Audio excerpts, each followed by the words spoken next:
La purificación de la vida pública de México. As Mexico's newly inaugurated president settles into office, many are watching and waiting to see how he will get along with President Trump and how his policy will shape ties with border states like Arizona. Days before Manuel Lopez Obrador assumed power, his predecessor, Enrique Peña Nieto, signed on to the new U.S.-Mexico-Canada trade agreement. Javier Osorio says the new president will likely honor the deal. Osorio is an associate professor at the U of A School of Government and Public Policy. We turn to him for insight. How quickly do you suspect that we'll actually see changes? As we know, Arizona and Mexico are very good trading partners, but will we start to see any sort of transformation soon? I think so. The economy moves very fast. As you order something on Amazon or you buy something in the supermarket, that is because there's a chain of economic products putting together to deliver that to the consumers on both sides. So we expect to see changes very soon into the different markets that were discussed. How closely has he been monitoring this asylum situation that's coming from Guatemala up to Mexico? In my personal experience covering this area recently, it appears that asylum seekers are treated differently in Mexico since in the last few weeks, and it may be because of his leadership. Yes, absolutely. The outgoing president, Peña Nieto, faced this problem at the very end of his administration, as any other, in political terms, actor called a lame duck.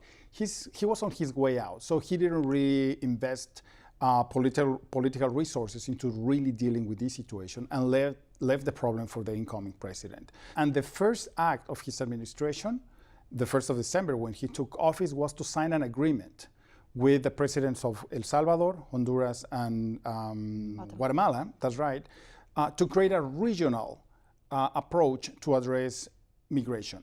To address immigration from two perspectives. One, to create economic opportunities and employment to prevent the expulsion of poor people into the U.S., and also to regulate migration in a more secure, steady, institutionalized manner. And part of that includes the protection of asylum seekers who are getting shelter in Mexico with a very different approach. It's not law enforcement in a punitive, repressive manner, but in a human rights protection manner. On the issue of safety and security of Mexico with respect to targeting drug cartels, this is something he says he wants to get a hold of. How likely is that? How dangerous is it for him to take that approach? At the beginning, the incoming president, Lopez Obrador, he approached it in a very different manner, saying we're going to address the causes as well as the symptoms. The causes are corruption and poverty. That includes possibly the decriminalization of marijuana and poppy production and offering peasants, cultivators, a substitution of crops to promote economic development instead of cultivating illegal crops. As part of that initial speech, he said that he was going to withdraw the army from fighting cartels.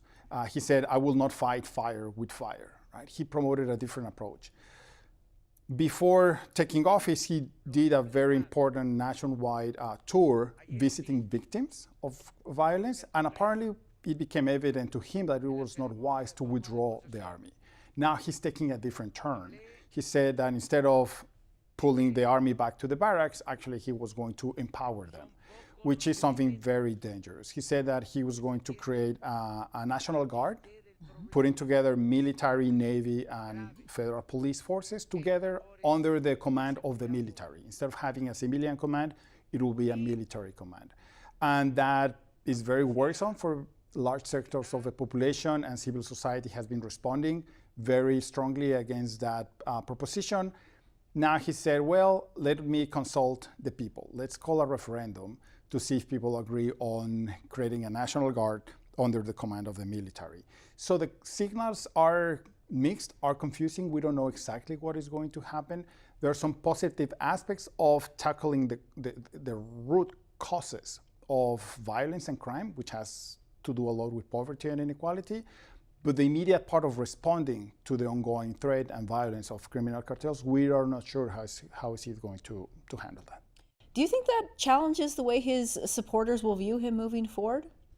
Well, that opens lots of dynamics in the political realm. He certainly has the support of really broad sectors of the population, but it's easy to get lost in that popularity, right?